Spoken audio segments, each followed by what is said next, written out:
नमस्कार, जय महाराष्ट्र. मी डॉक्टर अनिल फळे. M 2035 live मध्ये आपल्या सगळ्यांचं स्वागत आहे. आपल्या सोबत आहेत lieutenant colonel Satish Dhage sir. आता बघा, काही वेळापूर्वी रोहित पवार यांनी पत्रकार परिषद घेतलेली आहे. आता हा राजकीय घात आहे की खरंच अपघात आहे, यासंबंधी अनेक धक्कादायक गोष्टी त्यांनी महाराष्ट्राच्या समोर चर्चेसाठी ठेवलेल्या आहेत. रोहित पवार यांना काही ट्रोलर्सने त्रस्त केलेला आहे. रोहित पवार यांच्यामध्ये अनेक राजकीय शंका देखील आहेत. आणि त्याचबरोबर महत्वाचं म्हणजे या व्हीएसआर कंपनीच्या अनुषंगाने त्यांनी जे मुद्दे उपस्थित केलेले आहेत, म्हणजे गुंतवणूकदार असतील, त्याचे मालक असतील जे परदेशामध्ये गेलेले आहेत, त्यांना का जाऊ दिलं गेलेलं आहे, गुंतवणूकदारांनी काय नेमकं भूमिका केली पाहिजे, इथपासून अनेक प्रश्न त्यांनी उपस्थित केलेले आहेत. तांत्रिक मुद्दे उपस्थित केलेले आहेत. ज्या वेळेला त्यांनी याच्या आधी जी पत्रकार परिषद घेतली होती त्यावेळेला त्यांनी तांत्रिक मुद्द्यांवर अधिक भर दिला, संशोधन केलेलं आहे आणि प्रत्येक मुद्दा पटवून देण्याचा प्रयत्न केलेला आहे. आता प्रत्येक मुद्दा म्हणजे त्यांची ती शंका आहे. आता ही जी शंका आहे त्यांनी म्हणजे त्याचे मुद्दे मांडत असताना त्याला वस्तुस्थितीचा आधार त्यांनी घेतलेला आहे, हे फार महत्वाचं आहे. आणि मग रोहित पवार यांच्या सांगण्यानुसार ते 13-14 दिवस झोपले देखील नाही, त्यांची झोप उडालेली आहे. मग आता एकूणच जी यंत्रणा आहे आपली, त्याला आपण व्यवस्था ज्याला असं म्हणतो, त्याच्यामध्ये राजकीय कुबटवास हा येतच असतो. तसा या त्यांच्या भूमिकेला देखील तो आलेला आहे. आता त्याच्यामध्ये किती सत्यता आहे वगैरे हा भाग समोर येईल, नंतर त्याला अनेक काळ लोटावा लागणार आहे. कारण इतक्या सहजासहजी हे कुठलेही कारस्थानं इतक्या लवकर उघड होत नाहीत. ते मुळात ते आहेत की नाही इथपासून प्रश्न आहे. आता ढगे सर, मला तुम्ही सांगा की तुम्ही आता रोहित पवार यांची पत्रकार परिषद पूर्ण ऐकलेली आहे, याच्या आधी पण ऐकलेली आहे, तर त्याविषयी तुमचं पहिलं मत सांगा. नंतर आपण ही चर्चा पुढे नेऊ. तत्पूर्वी दर्शकांना माझी विनंती की चॅनल सबस्क्राईब करावं, सबस्क्राईबचं बटन दाबावं, ऑल बेल साठी म्हणजे ऑल नोटिफिकेशन साठी बेल आयकॉनवर क्लिक करावं आणि आपल्या प्रतिक्रिया बिनधास्तपणे नोंदवाव्या. ढगे सर. नमस्कार अनिलजी, नमस्कार श्रोते हो. मुळातच रोहित पवार यांची ही दुसरी पत्रकार परिषद होती आणि पहिली पत्रकार परिषद, दुसरी पत्रकार परिषद. एक सुखावणारी बाब म्हणजे अत्यंत दुर्दैवी असा हा सगळा इन्सिडन्स की ज्यामध्ये आपल्या महाराष्ट्राचे लाडके उपमुख्यमंत्री अजित पवार यांचा दुर्दैवी मृत्यू झाला. आता घात होता का हा अपघात होता हे तर ओघानं त्या ठिकाणी त्याच्यात येईलच, पण या सगळ्या प्रकरणाशी संबंधित अत्यंत मुद्देसूदपणे आपली जी काही भूमिका आहे तो एक राजकारणी सगळ्या महाराष्ट्रासमोर मांडतोय, मीडियाच्या माध्यमातून लाईव्ह पद्धतीने त्या ठिकाणी मांडतोय. माझ्या मते ही नक्कीच राजकारणाच्या दृष्टिकोनातून सुद्धा एक सुखावणारी बाब त्या ठिकाणी आहे आणि बाकी पक्षांनी सुद्धा, बाकी जे नेतृत्व आहे त्यांनी सुद्धा या गोष्टीकडे जे आहे सिरियसली त्या ठिकाणी पाहावं. आता आपण एक एक गोष्टींकडे त्या ठिकाणी जाऊन मुख्यतः आजची पत्रकार परिषद आपण पाहून त्याचा रेफरन्स मागच्या रोहित पवार यांच्या पत्रकार परिषदेशी सुद्धा आपण त्या ठिकाणी घेऊ. मला आठवतं म्हणजे पहिल्या पत्रकार परिषदेनंतर त्या ठिकाणी मी बोलताना लाईव्ह त्या ठिकाणी एका दुसऱ्या वेगवेगळ्या चॅनल्सवर त्या ठिकाणी मी होतो आणि मुळात जे आहे रोहित पवार यांनी काय केलं की लोकांच्या मनामधले जे प्रश्न होते ते लोकांच्या मनामधले प्रश्न बाहेर त्या ठिकाणी आणले, नंबर एक. दुसरी गोष्ट, ऑलरेडी पब्लिक फोरम मध्ये जी ऑलमोस्ट 60% 70% माहिती होती ती मुद्द्यांच्या आधारावर त्याला जो आहे बॅकअप त्या ठिकाणी देऊन लोकांच्या समोर त्या ठिकाणी मांडले आणि ऑफकोर्स त्यांचे जे कॉन्टॅक्ट्स आहेत ते कॉन्टॅक्ट्स वापरून जे आहे आणखीन अधिकची माहिती त्या ठिकाणी आणली. आता या माहितीचं तर आपण विश्लेषण करूच, पण या सगळ्या गोष्टींचा जो आहे फायदा काय होणार आहे? मला वाटतं आतापर्यंतचा इतिहास पाहता अशा प्रकारचे ज्यावेळेस एअर क्रॅश होतात, ऍक्सिडेंट त्या ठिकाणी होतात, दुर्दैवानं आपल्या डीजीसीए मध्ये जे आहे करप्शन प्रचंड प्रमाणामध्ये त्या ठिकाणी आहे आणि एकूणच सगळा राजकीय हस्तक्षेप, हाय कॉन्टॅक्ट. कारण या ज्या प्रायव्हेट कंपन्या असतात किंवा एअर कंपन्या असतात ज्या शेकडो हजारो कोटींचा व्यवहार करणाऱ्या या कंपन्या त्या ठिकाणी आहेत, त्यामुळे त्यांची कॉन्टॅक्ट आणि सगळे लागेबांधे हे तगडे त्या ठिकाणी असतात. तर असं जर काही झालं तर वेगवेगळ्या प्रकारे जे आहे ते मॅनेज करण्याचा प्रयत्न करतात आणि त्याचाच एकुलता एक त्याचा एंड रिझल्ट हा येतो की दुर्दैवानं जे आहे कित्येक महिने, कित्येक वर्ष अशाच प्रकारच्या या इन्क्वायरी चालू राहतात, त्याचा रिपोर्ट काही येत नाही आणि रिपोर्ट आला तरी जे आहे नेमकी जी अकाउंटेबिलिटी किंवा पिन पॉइंटेड ऍक्शन व्हायला पाहिजे ती कधी होत नाही. पण आता इनिशियल स्टेजमध्येच रोहित पवार यांनी जी आक्रमकता दाखवलेली आहे दॅट टू या प्रेझेंटेशनच्या माध्यमातून सगळ्या लोकांसमोर काही प्रूफच्या सहित ते समोर त्या ठिकाणी येत आहेत. माझ्या मते याला निगेटिव्ह अँगलने घ्यायला नको, पण पॉझिटिव्ह अँगलनं खऱ्या अर्थानं माझ्या मते AAIB, DGCA यासारख्या संस्थांवर जो आहे दबाव निर्माण करण्यामध्ये रोहित पवार हे नक्कीच यशस्वी झालेले आहेत. आणि त्यातून कमीत कमी एक आपली भाबडी अपेक्षा अशी आहे की या दबावामुळे येणाऱ्या काळामध्ये AAIB त्याचबरोबर DGCA हे गतीनं फास्ट ट्रॅक मोडमध्ये ही चौकशी त्या ठिकाणी करतील आणि निष्पक्षपणे सुद्धा करतील. मी त्याच्यामुळे शब्द वापरला, आमची ही भाबडी अपेक्षा आहे असं व्हावं हे अपेक्षित त्या ठिकाणी, पण नक्कीच हा दबाव ते त्या ठिकाणी निर्माण करतायत. मग आता आजच्या या पत्रकार परिषदेमध्ये 3-4 महत्वाचे मुद्दे ज्यांनी जे सांगितले, मुळातच आजच्या पत्रकार परिषदेमध्ये जे आहे मुख्य त्यांचा जो रोख होता, जो पहिल्या पत्रकार परिषदेमध्ये होता पण आज जो आहे तो मला अँप्लिफाईड मॅनर मध्ये दिसला. त्यांचा मुख्य रोख जो होता तो होता VSR कंपनीवर. VSR कंपनीचा जो गलथानपणा आहे, VSR कंपनीचे फक्त आणि फक्त कमर्शियल इंटरेस्ट मेंटेन करण्यासाठी ज्या प्रकारे ते वेगवेगळ्या प्रकारच्या नियमांची पायमल्ली त्या ठिकाणी त्याच्यात करतात आणि एकूणच VSR कंपनीचं कुठं कुठं चुकलं आणि त्याचा जो आहे डायरेक्टली इनडिरेक्टली संबंध हा या अजित पवार यांच्या एअर क्रॅशशी त्या ठिकाणी कसा असू शकतो, या अनुषंगाने जे आहे वेगवेगळ्या अँगलनी रोहित पवार यांनी त्या ठिकाणी प्रेझेंटेशन केलं. आता सुरुवात त्यांनी जे आहे म्हणजे एक महत्वाचा मुद्दा जो होता तो ब्लॅक बॉक्स विषयी होता. आपल्याला माहिती आहे की कालच मिनिस्ट्री ऑफ सिव्हिल एव्हिएशन आणि AAIB एक नोट प्रेझेंट केली आणि त्यामध्ये त्यांनी सांगितलं की जो ब्लॅक बॉक्स आहे आणि ब्लॅक बॉक्स मधले 2 जे कॉम्पोनंट असतात, फ्लाईट डेटा रेकॉर्डर ऍज वेल एज कॉकपिट व्हॉइस रेकॉर्डर, तर त्यांनी पहिल्यांदा तर सांगितलं की बाबा हा जो रेकॉर्डर आहे तर तो रेकॉर्ड जो आहे जळाल्यामुळे मोठ्या प्रमाणामध्ये त्याची क्षती झालेली आहे. पण त्यांनी असंही सांगितलं की या विमानामध्ये असणारे जे 2 इंडिपेंडेंट रेकॉर्डर होते ते आम्ही हस्तगत त्या ठिकाणी केलेले आहेत आणि त्याला आम्ही डाउनलोड करण्यामध्ये जे आहे यशस्वी झालेलो आहे. तो डेटा डाउनलोड करण्यामध्ये आम्ही यशस्वी झालेलो आहे. कॉकपिट व्हॉइस रेकॉर्डर जे आहे ते कॉकपिट व्हॉइस रेकॉर्डर जे आहे ते डॅमेज त्या ठिकाणी झालेलं आहे आणि म्हणून आता ते एक प्रकारे जे आहे त्यातलाही डेटा सगळा रिट्रीव्ह करण्यासाठी आम्ही याची मूळ कंपनी अमेरिकेमध्ये जी आहे त्या अमेरिकेच्या कंपनीशी आणि तिथल्या एक्सपर्टशी जे आहे आम्ही त्यांची मदत त्या ठिकाणी घेणार आहोत. मग आता पहिला प्रश्न जो आहे इथूनच त्या ठिकाणी सुरू होतो की जर अशा प्रकारचा दावा केला जात असेल की बाबा पूर्णच्या पूर्ण ब्लॅक बॉक्स मधली माहिती जी आहे ती आज घडीला आमच्याकडे उपलब्ध नाही. बघा, कुठल्याही एअर ऍक्सिडेंटमध्ये त्याचं जर इन्व्हेस्टिगेशन करायचं असेल तर त्यासाठीचा आत्मा म्हणजे त्या विमानाचा ब्लॅक बॉक्स त्या ठिकाणी असतो. ब्लॅक बॉक्स म्हणजे जसं आपण म्हणतो नावाला जरी ब्लॅक बॉक्स असलं तरी हे ब्राईट ऑरेंज कलरची एक डब्बी आहे, एक डब्बा त्या ठिकाणी.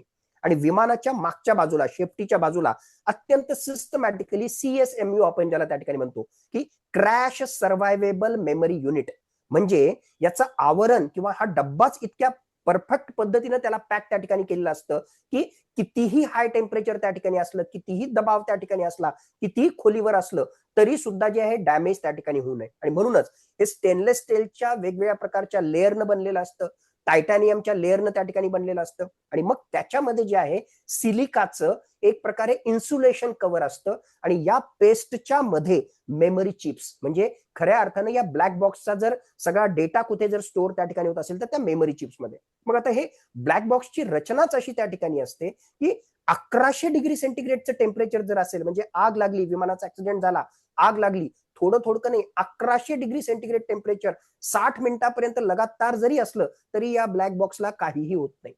250 डिग्री सेंटीग्रेड टेम्परेचर तब्बल जे आहे म्हणजे तुमचं 10 तास त्या ठिकाणी त्याच्यात असलं तरी सुद्धा याला काही होत नाही. समुद्रामध्ये जे आहे विमान कोसळलं, थोडं नाही तब्बल 6000 मीटर एवढ्या खोल ते विमानातला तो ब्लॅक बॉक्स त्या ठिकाणी पडला तरी सुद्धा तो दबाव अत्यंत सिस्टमॅटिकली हँडल करू शकतं. म्हणजे दबाव असेल, टेम्परेचर असेल, अमेझॉनच्या फॉरेस्टमध्ये जे आहे मिड एअर कोलिजन झालं आणि तो जो आहे अमेझॉनच्या फॉरेस्टमध्ये तो ब्लॅक बॉक्स त्या ठिकाणी पडला. कित्येक महिन्यानंतर तो ब्लॅक बॉक्स, एवढा पाऊस त्या ठिकाणी, एवढी ह्युमिडिटी, एवढं असताना सुद्धा त्या ठिकाणी सापडला. सो मुळात मुद्दा हाच आहे की हे अशा प्रकारच्या अत्यंत म्हणजे विपरीत परिस्थितीमध्ये सुद्धा ब्लॅक बॉक्सला काही होत नाही. मग काही फुटांवर जर हे विमान त्या ठिकाणी कोसळलं आणि आपल्याला माहिती आहे की हे विमान कोसळल्यानंतर काही मिनिटांमध्येच तिथे अग्निशामक दल आलं, तिथे जे आहे बाकीचे रेस्क्यू मिशनसाठी बाकीचे सगळे लोक आले. म्हणजे हे टेम्परेचर जे काही दिवसेंदिवस जे आहे एवढं 1000 डिग्री सेंटीग्रेड पेक्षा जास्त त्या ठिकाणी नव्हतंच. म्हणून पहिला प्रश्न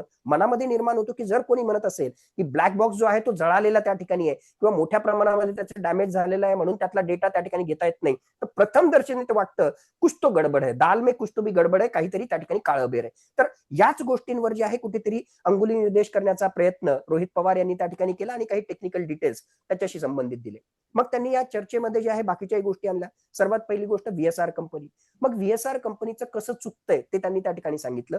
सुरुवातीलाच मग त्यांनी सांगितलं बाबा हे जे विमान होतं, लिअरजेट हे विमान जे त्या ठिकाणी होतं ते ऑफकोर्स विदेशातल्या बनावटीचं आहे, अमेरिकेचं त्या ठिकाणी आहे. मग त्यांनी म्हटलं की बाबा युरोपियन युनियनच्या स्टँडर्डच्या अनुसार ऑलरेडी या कंपनीला बॅन केलेलं आहे त्याच्या एअर सेफ्टीच्या रिलेटेड. मग असं असताना सुद्धा भारतामध्ये नियमांची पायमल्ली करत याची जे आहे रजिस्ट्रेशन त्या ठिकाणी कसं करण्यात आलं त्याच्याविषयी त्यांनी प्रश्नचिन्ह निर्माण केले. दुसरी गोष्ट त्यांनी जो आहेत काही आकडे दिले की याची जी म्हणजे फ्लाईट आवर्स आहेत, थोडक्यात हे किती जुनं आहे आणि याची जी फ्लाईट आवर्स आहेत तर ते फ्लाईट आवर्सच्या अनुसार जे आहे ऑलरेडी हे म्हातारं झालं होतं आणि आता खरं म्हटलं तर हे जे आहे बाजूला सरकवायला पाहिजे होतं. पण सो कॉल्ड त्यांच्या भाषेमध्ये हे भंगार विमान सुद्धा जे आहे भारताच्या एअर पर्पज साठी जे आहे ते त्या ठिकाणी व्हीएसआर कंपनीच्या मार्फत वापरलं जात होतं. आणि कारण काय? कमर्शियल इंटरेस्ट, कमीत कमी किमतीमध्ये भेटतंय आणि हे सगळा प्रकार त्या ठिकाणी चालू आहे. तर पहिली गोष्ट त्यांनी ही सांगितली. दुसरी गोष्ट त्यांनी त्या ठिकाणी सांगितली की कशा प्रकारे एसओपीचं स्टँडर्ड ऑपरेटिंग प्रोसिजरचं जे आहे सर्रास उल्लंघन ही कंपनी त्या ठिकाणी करत आलेली आहे. मग त्यांनी उदाहरण दिलं की पायलटचं, की मुळात तो एक पायलट त्यांनी जो आहे व्हेनेझुएलाच्या पायलटचं त्या ठिकाणी उदाहरण दिलं की ही कंपनी काय करते त्याला जे आहे पॅसेंजर म्हणून बसवते आणि मग मिड एअर जो आहे तो पॅसेंजरच ऑटोमॅटिकली पुन्हा पायलट होतो आणि विमान त्या ठिकाणी चालवतो. एक गोष्ट. दुसरी गोष्ट, नियमांमध्ये कुठेही बसत नाही, पण ही कंपनी काय करते की आता या विमानाला मुंबईवरून बारामतीला जायचंय, बारामतीवरून हैदराबादला जायचंय, हैदराबादवरून पाटण्याला त्या ठिकाणी जायचंय.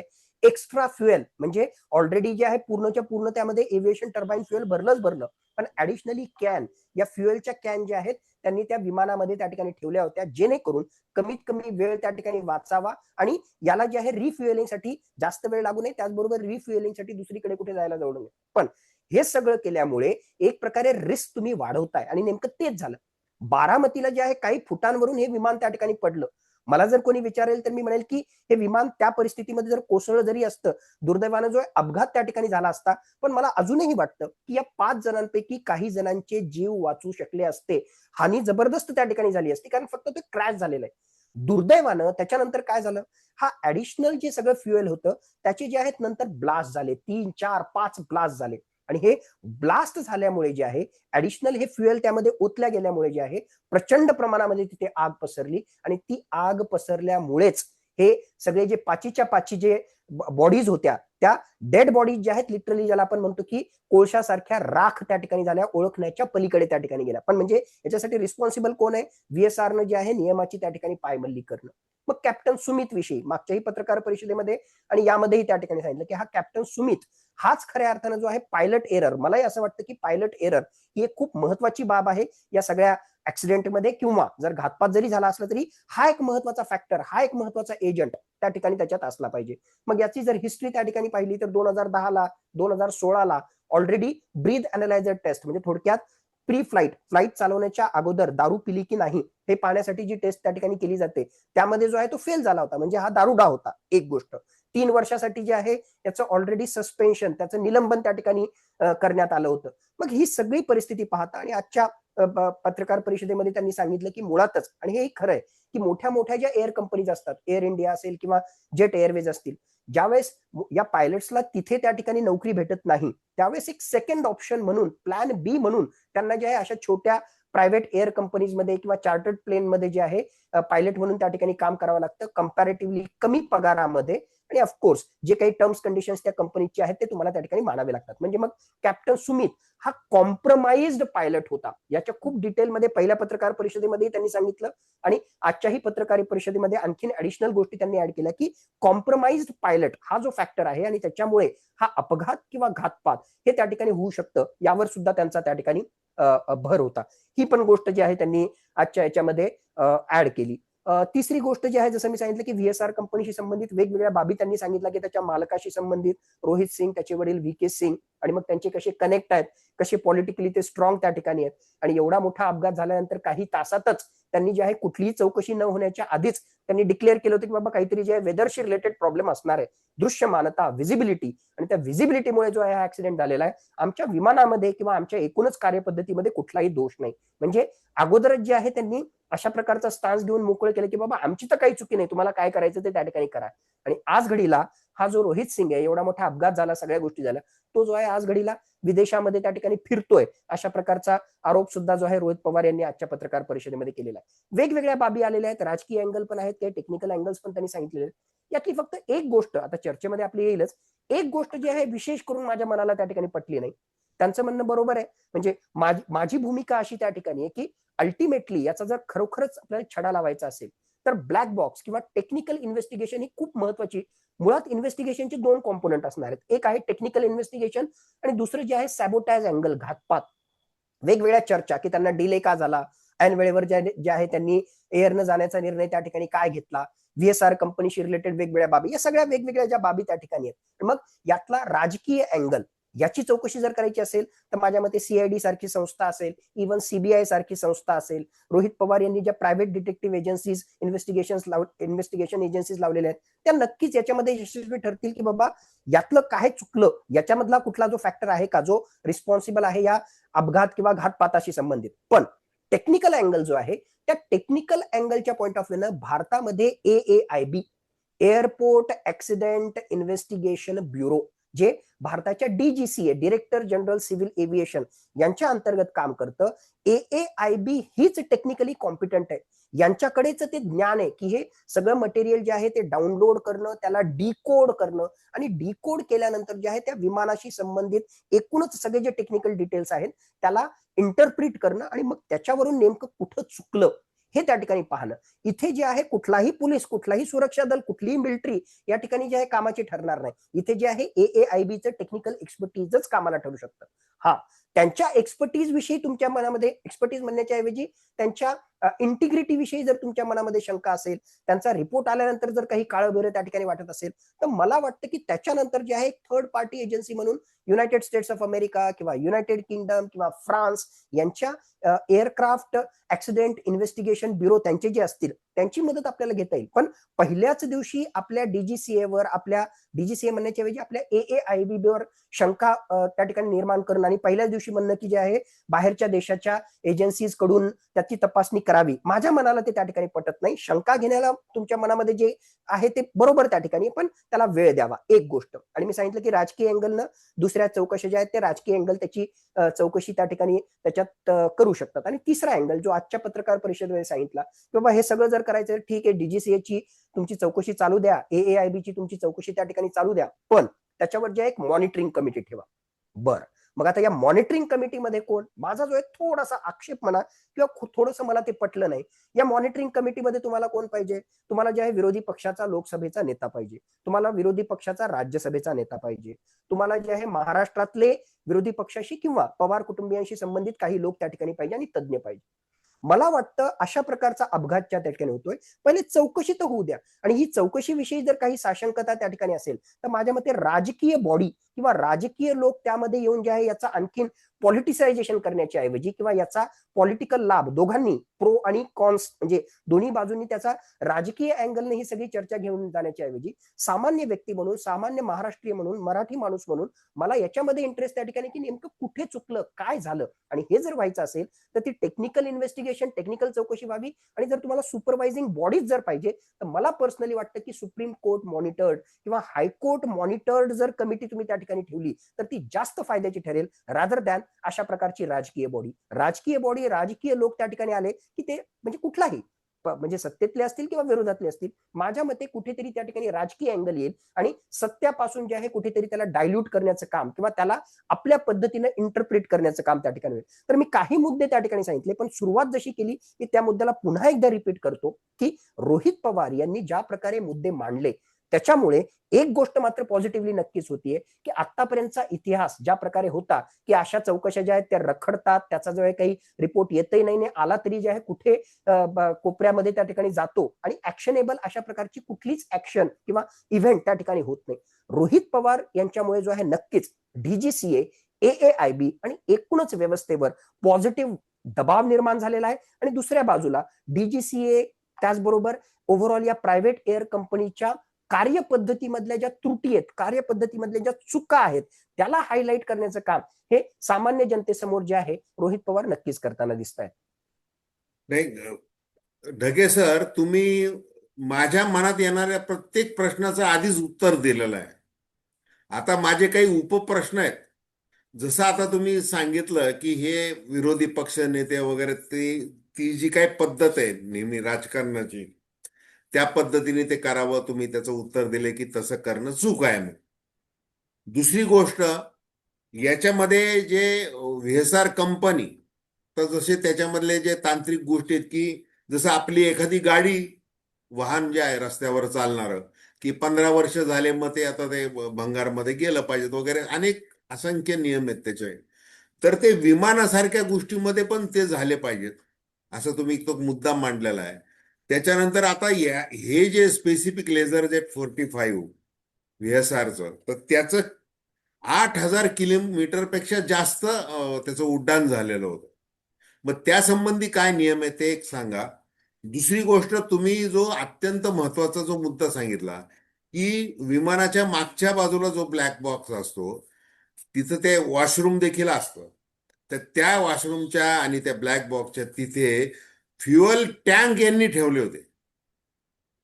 आता फ्युएल टँक तिथं त्या विमानामध्ये असे स्वतंत्र ठेवणे म्हणजे विमानाचा जो इनबिल्ट फ्युएल टँक आहे तो सोडून, हे कितपत योग्य, हे कोणत्या नियमाला धरून आहे?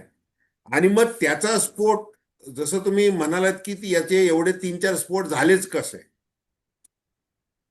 खरं तर एवढं येस. फक्त क्रॅक व्हायला पाहिजे होतं बिल, आणि त्याच्यातले काही 5 जणांपैकी काही प्राण वाचू शकले सुद्धा असते. आता मग जर हे तुम्ही शंका व्यक्त करताय, मग तिथं ते स्फोटामध्ये सगळे मृतदेह जे 25 जणांचे, ते भीषण जी अवस्था, ते अगदी ओळखणं सुद्धा कठीण झालं, कोळसा झाला अक्षरशः.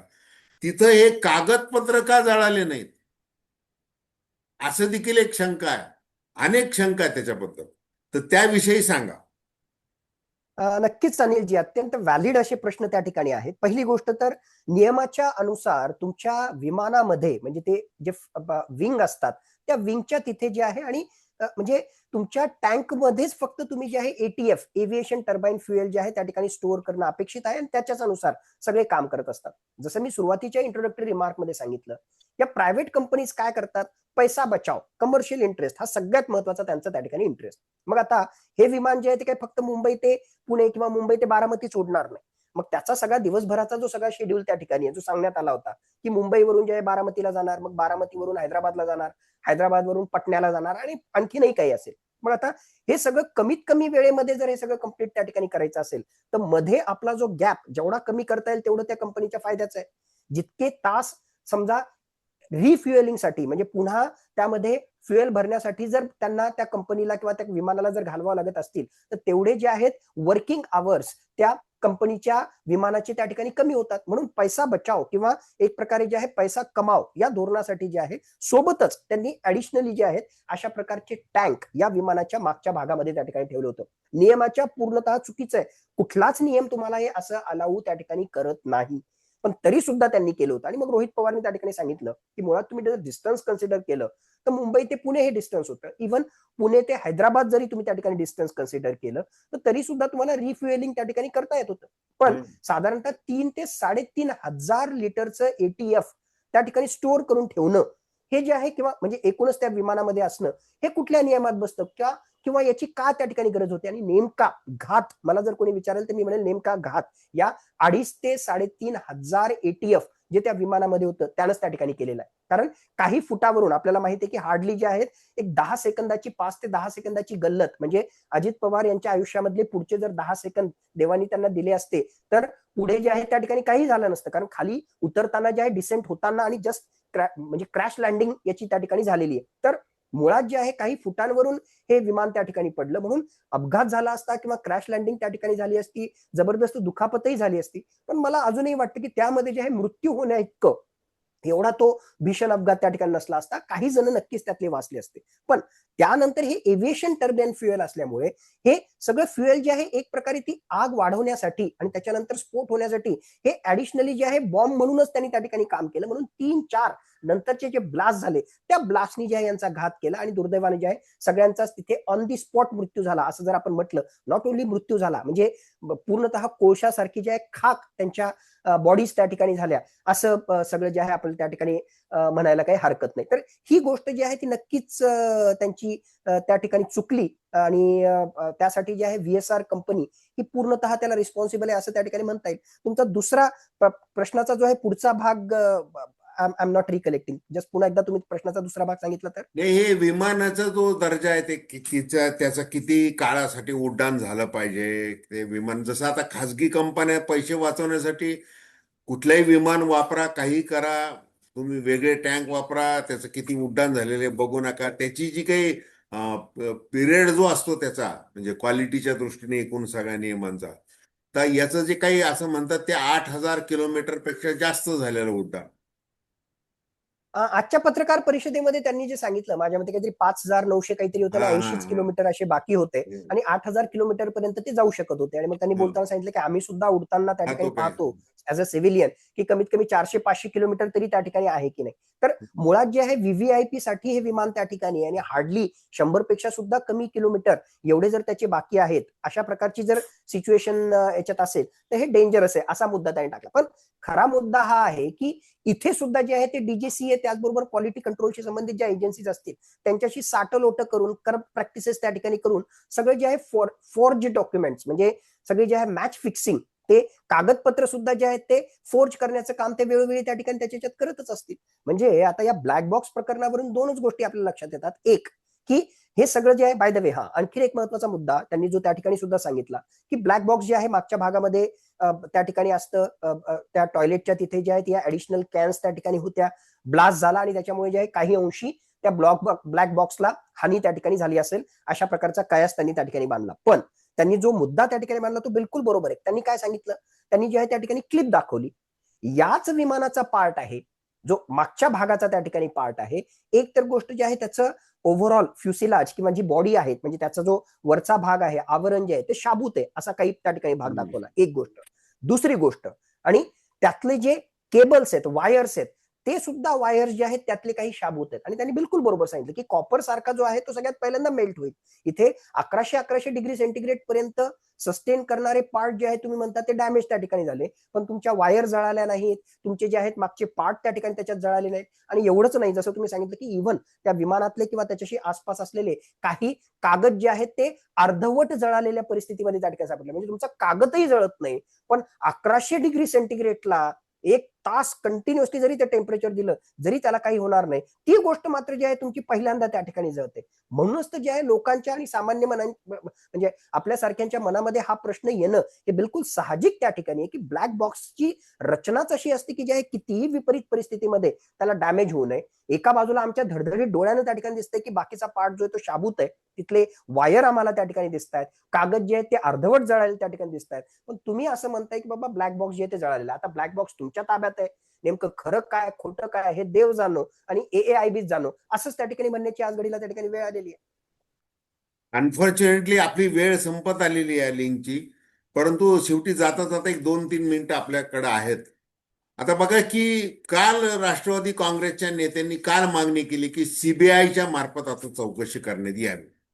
त्याच्या आधी सुनील तटकरे, प्रफुल्ल पटेल, मुख्यमंत्री देवेंद्र फडणवीस सीआयडी मार्फत चौकशी करत आहेत, योग्य योग्य ती दिशेने तपास चालू आहे असं सगळं जे म्हणत होते. आणि काल अचानक त्यांनी ते तसं केलं. 20 दिवसानंतर त्यांना ते करावं लागलेलं आहे. कारण की आता रोहित पवार यांना राजकीय दृष्ट्या किती ट्रोल केलं, की त्यांना का एवढी खात सुटली वगैरे अशा शब्दामध्ये त्यांना ते ट्रोल केलं जात आहे. त्याच्याबद्दल ते सांगतात की हे भाडोत्री लोक मला करतात वगैरे. तो सगळा भाग जरी सोडला तरी आपण पुन्हा एकदा जर टेक्निकली मुद्दा विचारात घेतला की ज्या वेळेला सुरुवातीला अगदी म्हणजे प्रायमा फेसी ज्याला अगदी फर्स्ट इम्प्रेशन ज्याला आपण म्हणू, तसं त्या तुमच्या डायरेक्टर ऑफ जनरल एव्हिएशननी जाहीर केलं होतं की बिकॉज ऑफ व्हिजिबिलिटी प्रॉब्लेम, म्हणजे त्या पायलटला ते दिसलं नाही आणि तसा तो कॉल झाला होता वगैरे असं काहीतरी ते बोलले. 3 किलोमीटर वगैरे त्यांनी ते सांगितलं. आता तुम्ही जे मुद्दा महत्वाचा अतिशय जो मांडलेला आहे की ते फक्त क्रॅक होणं, आता त्या जर क्रॅक होणं मग ते जळणं आणि हे विषय अत्यंत महत्वाचे, ब्लॅक बॉक्स नाही त्याच्यानंतर ते व्हॉइस रेकॉर्ड सापडल्याचं काही चाललेलं आहे. जिथं 2 तासाचं होऊ शकतं तिथं अर्ध्या तासाचं व्हॉइस रेकॉर्डिंग आहे वगैरे असं ते अजून ते तपास त्याचा चालू आहे. एकूण काय तर हे विमान ह्या सगळ्या दर्जा तांत्रिक त्याच्यामधल्या चुका त्याच्यामुळं कोसळलेलं आहे की आता पुन्हा एकदा त्या राजकीय शंका घातपात आहे. हे खरं तर आता ते परमेश्वरच सांगू शकतो. आणि मग आपल्या व्यवस्थेमध्ये जो आहे परमेश्वर, अगदीच सगळं वाट लागलेली असं अजिबात म्हणता येणार नाही. आपण कुठेतरी विश्वास ठेवला पाहिजे. आणि जसं तुम्ही सांगितलं की आता याच्यामध्ये राजकारण यायला नको, तर दुर्दैवाने ते येताना दिसतंय. हे फार क्लेशदायक आहे महाराष्ट्राच्या दृष्टीने.